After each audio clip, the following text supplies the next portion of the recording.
Media titled the other day, they have already won, and I think this is very true.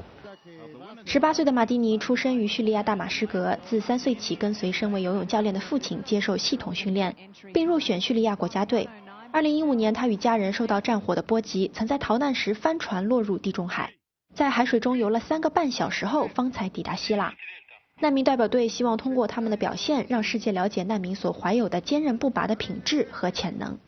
Be an example also to other sports people. And then be a flag, be a symbol for all other refugees, a symbol of hope and achievement and resilience. 难民署表示，目前世界上共有6530万人由于暴力和冲突被迫逃离家园。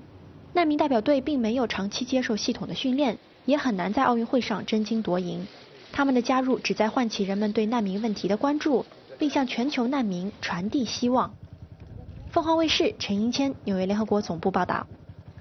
我们来关注一下奖牌榜的最新情况。那今天是第3天，美国队呢暂时是以5金7银7铜的总成绩重新当上了这个奖牌榜的首位。那中国队则是凭借着游泳队所摘下的1金1银1铜，还有男子双人10米台跳水摘下的1金是以13面奖牌首在次席。而澳大利亚、意大利还有日本则是继续留在奖牌榜的前5位。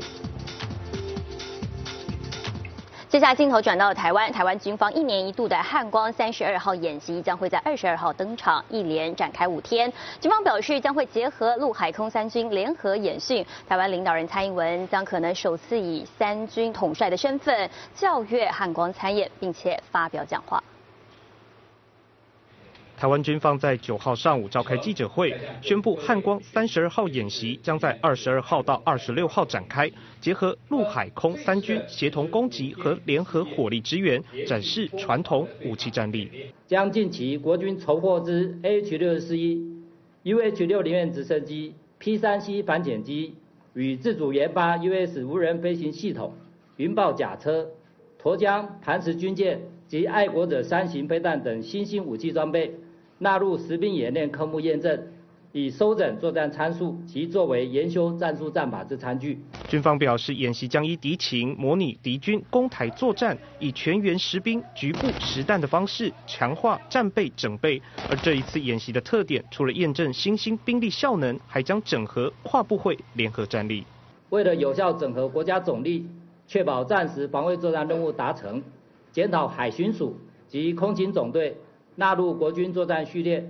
除海巡及岸巡部队配合参演外，首次由空勤总队实兵参与演练，以建立战时直管运作机制，验证跨部会联合作战效能。据了解，台湾领导人蔡英文将可能首次以3军统帅的身份前往演训基地校阅汉光操演，并对建军备战策略和两岸动态发表重要谈话，借此提振官兵士气。凤凰卫视蓝镜图陈文堂台北报道。